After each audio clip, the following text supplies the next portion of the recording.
नमस्कार मित्रों, मैं जीसी पांडे साकेत आईएएस के यूट्यूब चैनल पर आप सभी का स्वागत करता हूं। आप लोग स्वस्थ होंगे, अच्छे होंगे, ऐसी मेरी ईश्वर से कामना है और ये मेरी आशा भी है।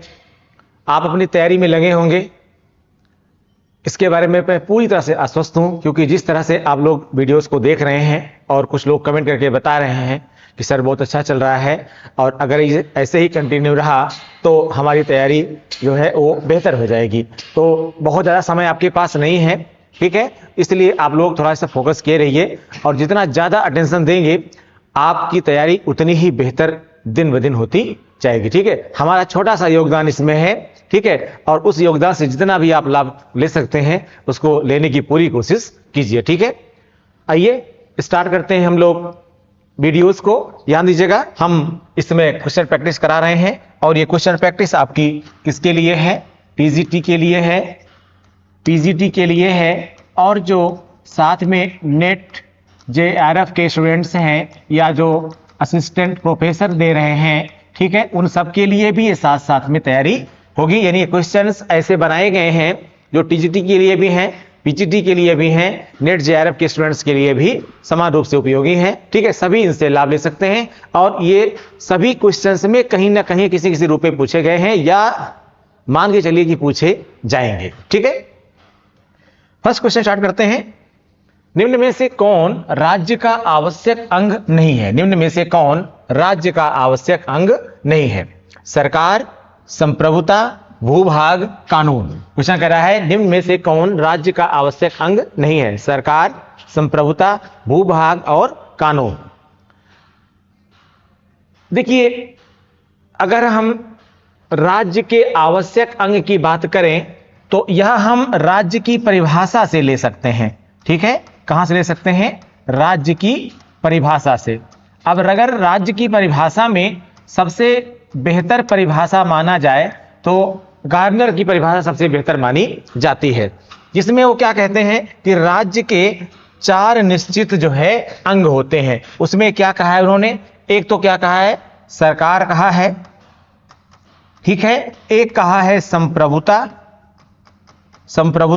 दूसरा कहा है निश्चित भूभाग,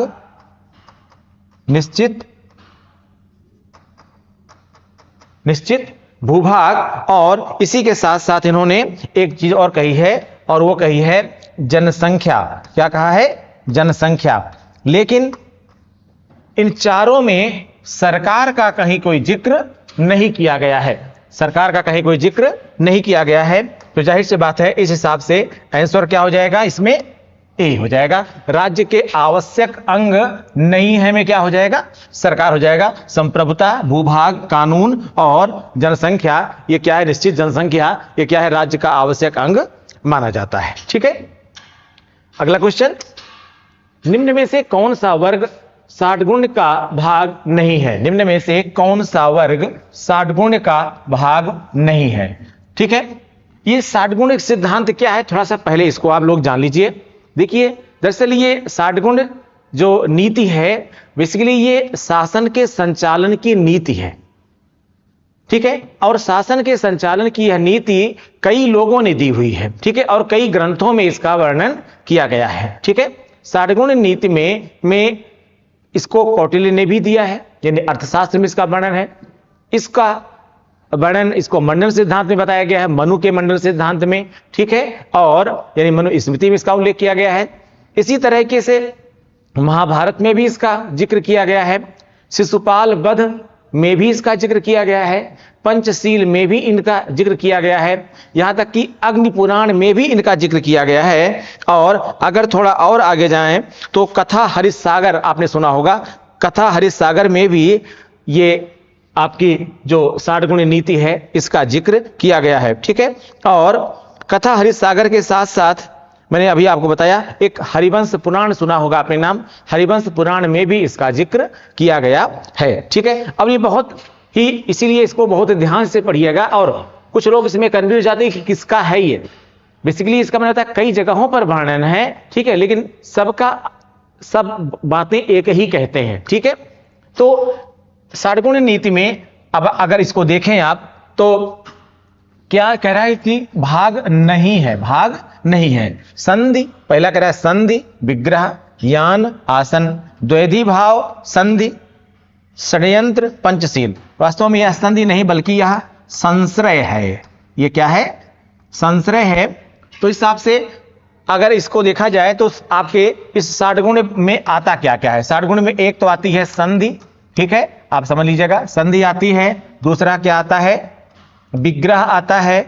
इसके अलावा यान आता है, आसन आता है, ठीक है, द्वैधी भाव, ठीक है, द्वैधी भाव ये आता है। इसके अलावा संश्रय आता है, संश्रय आता है। जाहिर सी बात है ये वाला इसमें नहीं आता है। तो क्या हो गया? First, second, third, fourth, fifth और सिक्स, ठीक है। इसमें 60 गुण यानी 6 गुणों का मिश्रण, क्या कहते हैं आप इसको?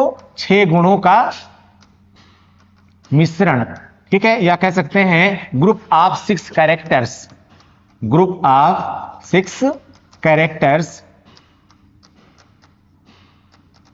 Group of 6 characters. उसमें ये जो आपका डी ऑप्शन है यानी षड्यंत्र और पंचशील, यह इसका भाग नहीं है, ठीक है। तो आंसर क्या हो जाएगा इसका? डी हो जाएगा, ठीक है। आंसर क्या हो जाएगा? डी। देखिए रटिए नहीं, मैंने कहा समझिए, और समझ के अगर आप निकालेंगे इसको तो आपको प्रॉब्लम नहीं आएगी। अब ये इसको आप रट लीजिए कि 60 गुण नीति में, 60 गुण सिद्धांत में क्या आता है? क्या कहता है? संधि है, विग्रह है, यान है, आसन है, द्वैधी भाव है, संश्रय है। लेकिन ठीक है, अब जब ये रटा रहेगा तो किसी भी प्रकार से घुमा के क्वेश्चन पूछेगा जो है उसको आप आराम से सॉल्व कर लेंगे, ठीक है। आइए हम लोग अगला क्वेश्चन देखते हैं। निम्नलिखित में से कौन प्राचीन भारतीय विचारकों द्वारा, निम्नलिखित में से कौन प्राचीन भारतीय विचारकों द्वारा प्रतिपादित राज्य के साप्तांग सिद्धांत के 7 अंगों में नहीं है? निम्नलिखित में से कौन प्राचीन भारतीय विचारकों द्वारा प्रतिपादित राज्य के साप्तांग सिद्धांत के 7 अंगों में नहीं है? स्वामी, पुरोहित, पुर, कोश। अब यहां पर देखिए जो ये साप्तांग सिद्धांत है, ये जो साप्तांग सिद्धांत आपका है, इस साप्तांग सिद्धांत में क्या क्या आता है? देखिए इसमें एक तो स्वामी है, अगला अमात्य है, दुर्ग है, जनपद है, कोश है, दंड है और मित्र है, ठीक है। स्वामी, अमात्य, दुर्ग, जनपद, कोश, दंड और मित्र, ठीक है। अब इसमें स्वामी हो गया, पुरोहित, पुर और कोश। थोड़ा एक चीज समझ लीजिएगा, जहां पर गलती हो रही है और अलग अलग किताबों ने इसको अलग अलग आंसर भी दे दिया है, इसलिए थोड़ा समझ लीजिएगा आप लोग। कहीं कहीं पर जो पुरोहित है इसी को अमात्य मान लिया गया है, और कहीं कहीं पर जो ये पुर है इसको जनपद माना गया है। तो अगर इसको आप ये मान लेंगे तो इसका उत्तर बदल जाएगा, इसलिए ऐसा मत मानिए। जबकि अमात्य से मतलब क्या था? मंत्रियों से था, ठीक है, मंत्रियों से था। इसलिए इसमें आंसर क्या होगा? पुरोहित। यानी स्वामी हो गया, पुर मतलब जनपद हो गया, कोश मैंने आपको बता ही दिया, दंड, मित्र, ठीक है, ये हो ही गए। यानी ये जो पुरोहित का वर्णन कहीं पर इसमें नहीं किया गया है, ठीक है। ध्यान दीजिए इस से कि पुरोहित का वर्णन कहीं भी नहीं किया गया है। मैंने कहा कहीं पर गलती इसलिए हो रही है कि कुछ लोगों ने अमात्य को पुरोहित मान लिया है, मुख्य पुरोहित कह दिया है, जबकि ऐसा नहीं था। अमात्य मंत्रियों का एक समूह था, ठीक है, उसको अमात्य परिषद कहा गया है अर्थशास्त्र में, ठीक है, जो स्वामी को सलाह देने के लिए, शासन संचालन में सलाह देने के लिए बनाई गई थी, ठीक है। तो इसका आंसर क्या हो जाएगा? सेकेंड हो जाएगा। नेक्स्ट क्वेश्चन देखते हैं। मनु की 60 गुण नीति में निम्नलिखित में से क्या सम्मिलित नहीं है? अब यहां पर देखिए, मैंने इससे पहले आपको बताया था अभी कि ये कौटिल्य की 60 गुण नीति भी आती है और मनु की भी 60 गुण नीति आती है। तो कई बार बच्चे कंफ्यूज जाते हैं कि है क्या, वास्तव दोनों एक है या दोनों अलग अलग है? हैं दोनों एक ही एक तरह से, लेकिन दोनों का वर्णन भी अलग अलग समय पर किया गया है और अलग अलग ग्रंथों में किया गया है, जिसका मैंने इससे पहले जिक्र किया आपको कि कई में इसका वर्णन किया गया है, ठीक है।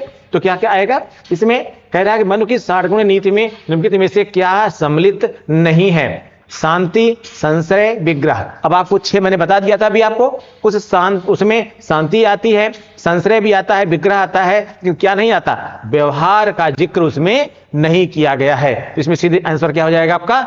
व्यवहार हो जाएगा। इसलिए उसको 6 को रट लीजिए, सीधे क्वेश्चन आएगा, हवा में मार देंगे आप, ठीक है। लेकिन अगर उसको नहीं रटा है आपने तो आपको प्रॉब्लम होगी। जैसे मैंने अभी आपको साप्तांग सिद्धांत बताया, अब साप्तांग सिद्धांत में भी अगर सातों अंग आपने नहीं याद करे हैं तो भाई प्रॉब्लम तो हो ही जाएगी, ठीक है। उसको याद कर लीजिए अच्छे से। अगला क्वेश्चन देख लेते हैं हम लोग, ठीक है।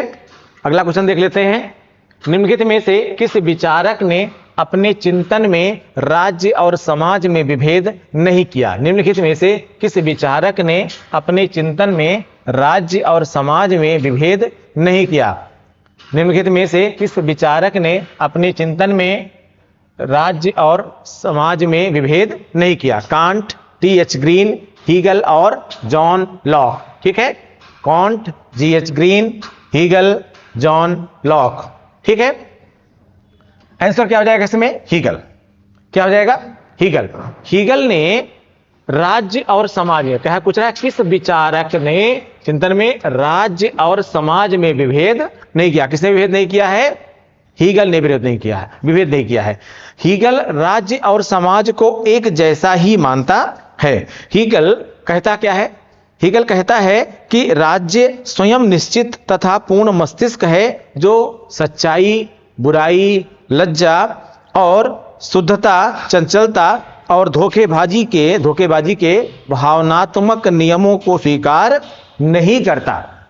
लेकिन साथ में वो भी कहता है, क्या कहता है कि समाज का आधार चेतना है, समाज का आधार चेतना है, परंतु राज्य के बन जाने से सभी प्रकार की चेतनाएं कभी कभार समाप्त हो जाती हैं और राज्य जो है वह स्वयं ही चेतना बन जाता है और इससे क्या होता है कि सामाजिक चेतना का कभी कभी अंत हो जाता है। इसलिए वह कहता है कि राज्य और समाज अलग नहीं है, बल्कि समाज का ही विस्तार क्या है? राज्य है, और राज्य के जितने भी कार्य हैं वह कहीं ना कहीं समाज के भी कार्य हैं, ठीक है। एक इसका स्टेटमेंट है बेटा, हीगल का है, ये ध्यान समझिएगा। मतलब स्टेटमेंट क्या, ये समझिए कि अपने चिंतन में हीगल राज्य और समाज दोनों को पृथक नहीं करता है, ठीक है। अगला क्वेश्चन देखते हैं हम लोग। सभी कुछ राज्य में निहित है, सभी कुछ राज्य में निहित है, राज्य के बाहर कुछ भी नहीं है, राज्य ही सर्वोपरि है। यह विशेषता कहां दिखाई देती है? समाजवाद में, साम्यवाद में, उदारवाद में, सर्वाधिकारवाद में, ठीक है। कह रहा है कि फिर से बात पढ़ते हैं, पर सभी कुछ राज्य में निहित है, राज्य के बाहर कुछ भी नहीं है, राज्य ही सर्वोपरि है। यह विशेषता कहां दिखाई देती है? समाजवाद में, साम्यवाद में, उदारवाद में, सर्वाधिकारवाद में, ठीक है। तो यह विशेषता कहां दिखाई पड़ती है? देखिए, ये सब अलग अलग अवधारणाएं हैं राज्य की, लेकिन इनमें सर्वाधिकार जो वाद है वह क्या कहता है? वही राज्य को सब कुछ मानता है। क्या करता है? वही राज्य को सब कुछ मानता है। सर्वाधिकारवादी जितने भी हैं वे राज्य को सर्वशक्तिमान मानते हैं, सर्वोच्च मानते हैं, और इसे ही वे नैतिक इकाई के रूप में मानते हैं। अब जैसे अगर आप इटली का मुसोलिनी या फिर आप हिटलर की बात कर लीजिए, ठीक है, जर्मनी का हिटलर, तो इटली में जो मुसोलिनी है वह भी क्या करता है? जो इटली का मुसोलिनी है वह भी क्या करता है? मुसोलिनी भी जो है वो राज्य को ही सब कुछ मानता है। दूसरी तरफ हिटलर जो है वह भी राज्य को ही सब कुछ मानता है। अगर हम मुसोलिनी की बात करें तो मुसोलिनी ने कहा है कि राज्य के बाहर कुछ नहीं है, इसके विरुद्ध कुछ नहीं है, इसके ऊपर कुछ नहीं है, यानी सभी कुछ किसमें निहित है? राज्य में निहित है, ठीक है। और सर्वाधिकारवादियों में मुसोलिनी और हिटलर टॉप पर हैं, ठीक है। लेकिन राज्य की अवधारणा के बारे में एक नहीं कई कदम आगे बढ़ करके, कई कदम आगे बढ़ करके किसने कहा है? त्रिस्के ने कहा है। एक थिंकर है,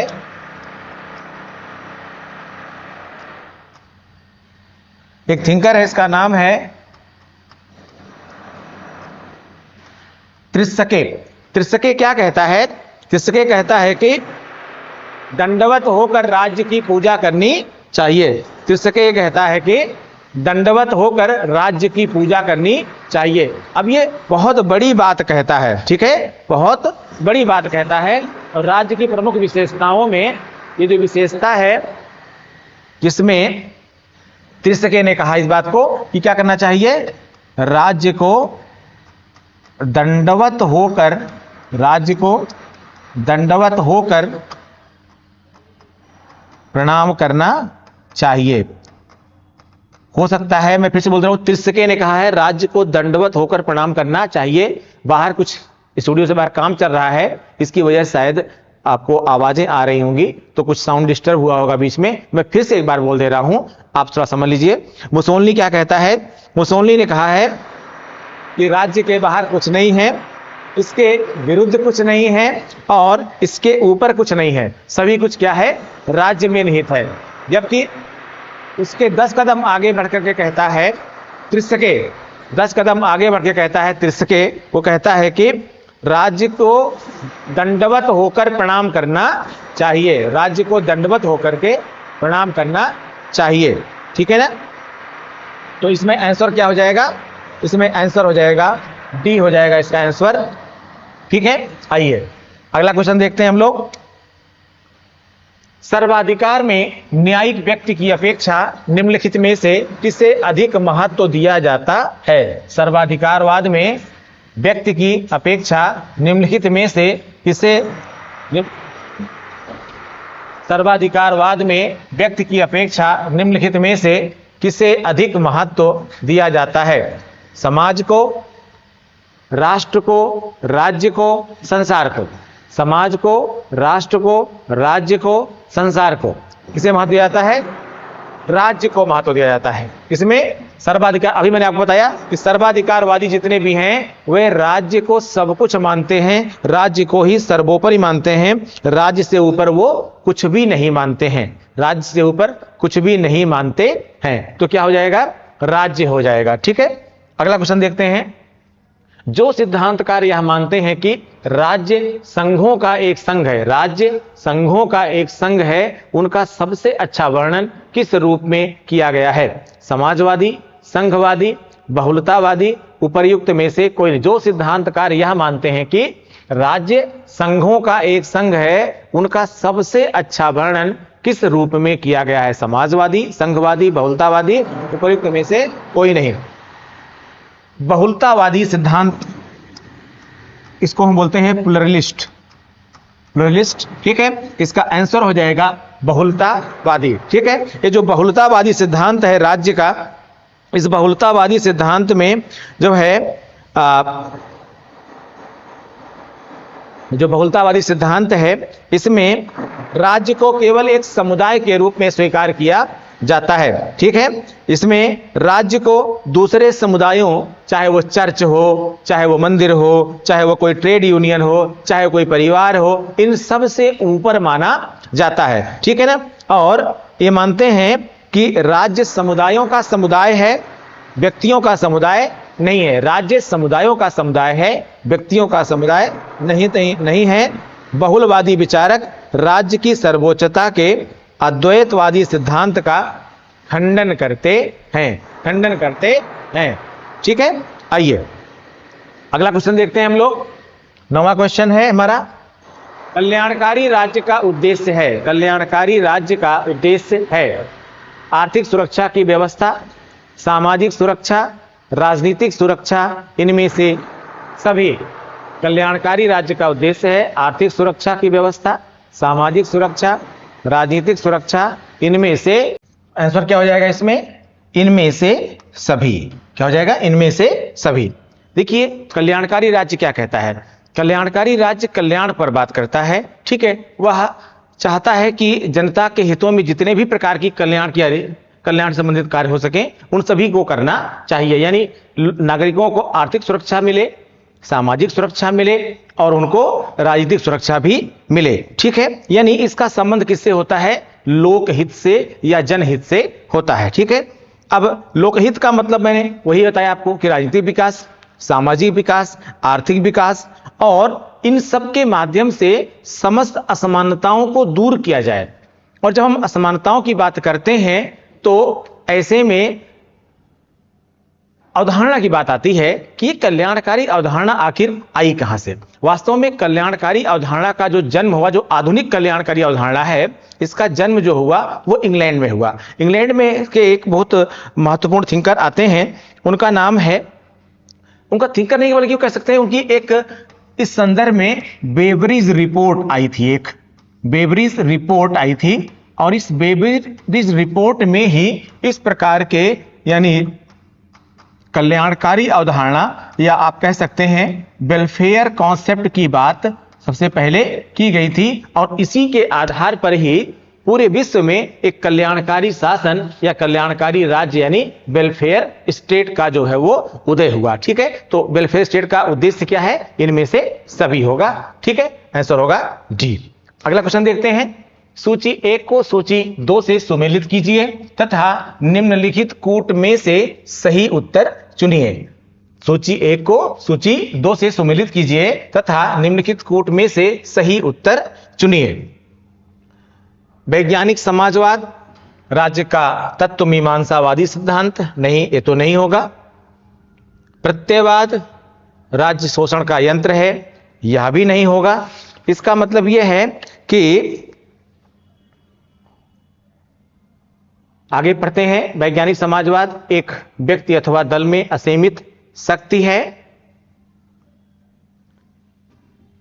इसमें आंसर देखिए, वैज्ञानिक समाजवाद यह कहता है, वैज्ञानिक समाजवाद क्या है, जैसे इसके प्रवर्तक में सबसे पहले कौन आते हैं, मार्क्स आते हैं, कार्ल मार्क्स। कार्ल मार्क्स क्या कहते हैं कि राज्य शोषण का एक यंत्र है। ठीक है, राज्य की अवधारणा को मार्क्स इस प्रकार से स्वीकार नहीं करते हैं, राज्य शोषण का एक यंत्र है। और अब बी वर्तक ने प्रत्ययवाद, प्रत्ययवाद क्या कहता है, प्रत्ययवाद बिल्कुल ये सही है, राज्य का तत्व मीमांसावादी सिद्धांत ये क्या है, प्रत्ययवाद। इस आधार पर देखा जाए तो क्या आंसर हो सकता है भाई, ए का सेकंड सही है, किसमें कुछ नहीं मिलाना है आपको, सीधे यहां पे आ जाएगा उत्तर। ठीक है, सेकंड आ जाएगा, जो है सी आ जाएगा, और इस हिसाब से ये सी का फोर्थ और डी का क्या आ जाएगा, थर्ड आ जाएगा। ठीक है, यानी जो अराजकतावाद है, राज्य अनावश्यक और अवांछनीय दोनों है। इधर अधिनायकवाद में एक व्यक्ति अथवा दल में असीमित शक्ति है। ठीक है, अधिनायकवाद का मतलब ही होता है कि एक दल में ही सारी शक्ति क्या है, वो सीमित हो जाती है। ठीक है, तो इसका आंसर क्या हो जाएगा, सी हो जाएगा। अगला क्वेश्चन देखते हैं हम लोग, निम्नलिखित में से कौन सा मिलान गलत किया गया है, निम्नलिखित में से कौन सा मिलान गलत किया गया है। राज्य की बहुलवादी धारणा, मैकाइवर और लॉस्की, बिल्कुल सही है। राज्य की शक्ति धारणा, मैकियावेली, ये भी सही है। अराजकतावादी अवधारणा, मार्क्स और बेंथम, ये गलत है। सर्वसत्तावादी में हेगल और वेरीहार्डी आते हैं, ये सही है। आंसर के हिसाब से ये गलत है। ठीक है, जो राज्य की अराजकतावादी अवधारणा है उसका समर्थन मार्क्स और बेंथम नहीं करते हैं। दरअसल मार्क्स किसका समर्थन करते हैं, मार्क्स समर्थन करते हैं वैज्ञानिक समाजवाद का। मैं तीनों बता रहा हूं आपको, मार्क्स समर्थन करते हैं वैज्ञानिक समाजवाद का। लेकिन यहीं पर आप बेंथम को भी पढ़ते हैं, बेंथम जो है वो उपयोगितावादी सिद्धांत के प्रवर्तक हैं। किसके, बेंथम किसके हैं, उपयोगितावादी। किसकी बात करते हैं, उपयोगितावादी सिद्धांत की बात करते हैं। किसकी बात करते हैं, उपयोगितावादी सिद्धांत की बात करते हैं। तो ये जो अराजकतावादी सिद्धांत है, इस सिद्धांत को किसने दिया था, वास्तव में जो अराजकतावादी सिद्धांत है इसको दिया था गॉडविन ने। ठीक है, यह कह सकते हैं कि इस अवधारणा का समर्थन कौन करते हैं, गॉडविन साहब। तो इसमें मिल गया होगा, इसमें गॉडविन आ जाएंगे, इसमें मार्क्स और बेंथम में मार्क्स आ जाएंगे किसके, वैज्ञानिक समाजवाद के, और बेंथम किसके आ जाएंगे, उपयोगितावादी सिद्धांत के आ जाएंगे। ठीक है, तो आंसर क्या हो जाएगा इसमें, सी। ठीक, अगला क्वेश्चन देखते हैं हम लोग।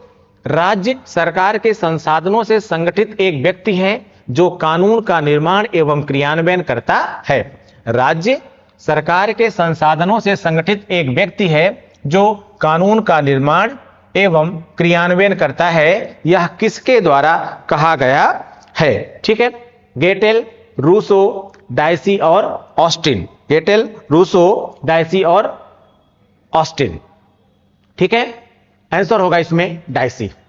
डायसी क्या कहता है, डायसी जो है वो ये मानता है कि राज्य संसाधनों से युक्त है, लेकिन यह लोगों का संगठन है। राज्य संसाधनों से तो युक्त है, लेकिन क्या है, यह लोगों का संगठन है, ठीक है। और जिसका काम क्या होता है, कानून का निर्माण है, शासन का संचालन है। और कानून का निर्माण है तो जाहिर सी बात है कानून का क्रियान्वयन भी है, और कानून के क्रियान्वयन से मतलब यहां पर है शासन के संचालन से, ठीक है ना, और शासन द्वारा किए जाने वाले अन्य कार्यों से, ठीक है।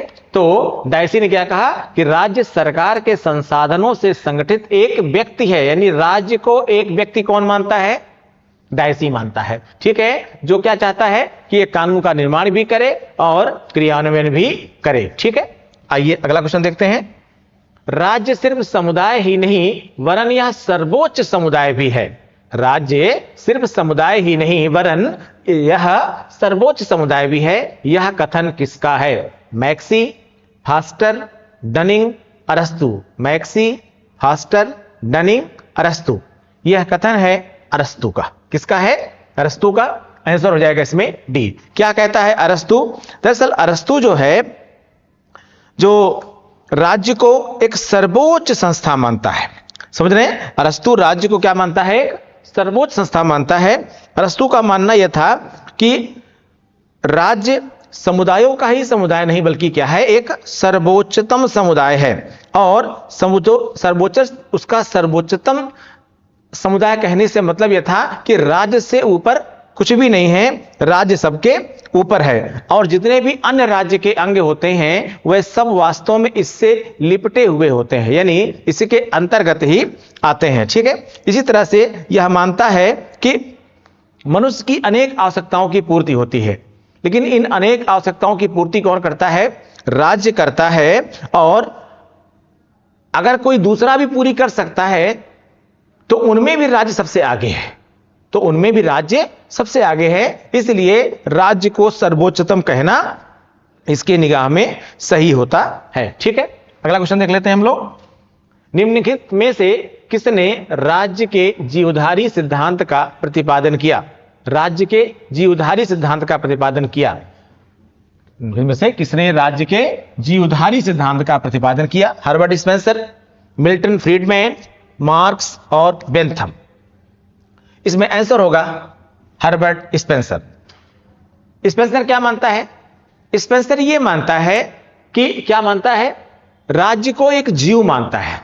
राज्य को क्या मानता है? एक जीव मानता है। यह क्या मानता है कि जिस प्रकार से एक जीव बना होता है, किसे? विभिन्न कोशिकाओं से मिलकर के बना होता है, जाहिर सी बात है समाज से मिलकर बना होता है, व्यक्तियों से मिलकर बना होता है, वैसे ही यह कहता है कि जिस प्रकार से एक जीव विभिन्न प्रकार की कोशिकाओं से मिलकर बना होता है, वैसे ही राज्य क्या होता है? व्यक्तियों से मिलकर के बना होता है, ठीक है ना। यह भी कहता है कि जिस तरह से राज्य में या समाज में व्यक्ति आता है तो एक औसत अवधि के बाद उसकी मृत्यु हो जाती है, ठीक है, लेकिन उससे पहले, मरने से पहले वह अपने ही जैसी या उससे मिलती जुलती संतानोत्पत्ति कर देता है, तो उसकी संतति चलती रहती है, राज्य चलता रहता है। इसी तरह से कहते हैं जैसे शरीर में कोशिकाएं होती हैं, तो कहते हैं शरीर में कोशिकाएं बनती हैं, फिर उनकी एक निश्चित अवधि होती है, उसमें वो खत्म हो जाती हैं, लेकिन खत्म होने से पहले उनमें विभाजन होता है। इसको क्या कहते हैं? कोशिकीय विभाजन। तो कोशिका विभाजन के बाद क्या होती है? नई कोशिकाएं बन जाती हैं, ठीक है। तो ऐसे ही जैसे अब विभाजन को देखिए, विभाजन में दो प्रकार का होता है, एक समसूत्री विभाजन, एक अर्धसूत्री विभाजन। समसूत्री में एक मात्र कोशिका से दो पुत्री कोशिका बनती है, और जबकि अर्धसूत्री में एक मात्र कोशिका से चार पुत्री कोशिकाएं बनती हैं। तो एक में एक की वृद्धि हो रही है और एक में तीन की वृद्धि हो रही है। समझ रहे हैं ना आप? तो ऐसे ही ये कहता है कौन? स्पेंसर। स्पेंसर ये कहता है कि राज्य भी एक जीव है। जैसे व्यक्ति कोशिकाओं से बना है, ऐसे ही राज्य किससे बना है? व्यक्तियों से बना है, ठीक है। और उसे एक तरह से जीव माना जाना चाहिए। यह बात कही किसमें है? यह बात उसने एक, उसकी बुक थी सोशल स्टैटिक्स, उसका नाम था सोशल स्टैटिक्स। सोशल स्टैटिक्स में वह बात कहता है, लेकिन इस बात को उसने एक निबंध लिखा था, ठीक है, एक ऐसे लिखा था, या कह सकते हैं कि एक उसने आर्टिकल लिखा था, और उस आर्टिकल का नाम था ऑर्गेनिज्म। ऑर्गेनिज्म, ठीक है। इस ऑर्गेनिज्म में आर्टिकल में वह यह बात कहता है किसकी, राज्य के जीवधारी सिद्धांत की, जो मैंने अभी आपको एक्सप्लेन किया, ठीक है। अगला क्वेश्चन देख लेते हैं हम लोग। राज्य की उत्पत्ति का सबसे प्राचीन सिद्धांत कौन सा है? राज्य की उत्पत्ति का सबसे प्राचीन सिद्धांत कौन सा है? दैवीय सिद्धांत, शक्ति सिद्धांत, ऐतिहासिक सिद्धांत, मार्क्सवादी सिद्धांत, ठीक है। हम आप सभी जानते हैं राज्य की उत्पत्ति का सबसे प्राचीन सिद्धांत कौन सा है? दैवीय सिद्धांत है। क्या है? दैवीय सिद्धांत। आंसर क्या हो जाएगा इसमें? दैवीय सिद्धांत। दैवीय सिद्धांत सबसे प्राचीन है, लेकिन कहां पर इसका वर्णन मिलता है? दरअसल दैवीय सिद्धांत का जिक्र जो है वो भारत में भी मिलता है और भारत से बाहर यूरोप में भी मिलता है। यूरोप में यह सिद्धांत राजतंत्र के युग में आता है।